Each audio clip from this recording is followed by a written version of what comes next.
तसंच आपल्या नाशिकच्या अशोक स्तंभानं श्री साई वैदिक विवाह म्हणून आहे, तर तिथं आम्ही यांनी म्हणजे आपल्याला लग्न करायचं आमचं असं ठरलं होतं. मग आम्ही तिथं गेलो, म्हणजे हेच केलं ते, मी तर काय कामाला हेच गेले.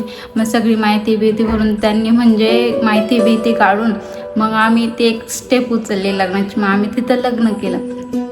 तिथं लग्न केल्याच्या नंतर मग आम्ही ना 6 महिने म्हणजे असं घरी सांगितलंच नाही. 6 महिने घरी सांगितलं नाही, तर मग 6 महिन्यानंतर मला मुलं वगैरे बघायला सुरुवात केली. मग मी काय म्हटले का मला घरचे बघताय म्हटले, काय आहे ते म्हटले सांगा म्हटले काय करायचं काय नाही.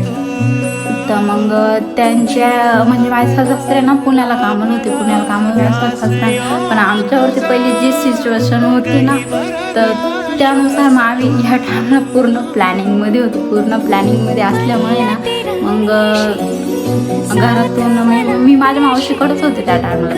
घरातून निघाले फक्त सोबत घेऊन जाताना मी डॉक्युमेंट नेले. बाकी कपडे वगैरे मी काहीच कुठलीच गोष्ट मी सोडली नाही, असं घेतलंच नाही. मी फक्त माझे डॉक्युमेंट घेतले. मग गेलो आम्ही, काय करायचं काय नाही काय करायचं, दिवसभर मी त्यांच्यासोबत होते. मग आम्ही तिथं जिथं लग्न केलं आम्ही तिथं गेल्यानंतर मग त्यांना सांगितलं, तर ते काय म्हटले, तुम्ही नवरा बायको आहात, तर तुम्ही असं तिथं पोलीस स्टेशनला जाऊन जमावा.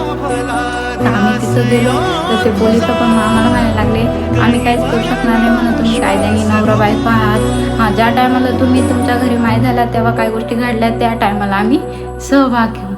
तर म्हटले ठीक आहे, आता काय करायचं काय नाही. आम्ही दोघं पण बाहेर आलो, यांचे मित्र पण सोबत होते. आम्ही बाहेर आल्याच्या नंतर काय करायचं काय नाही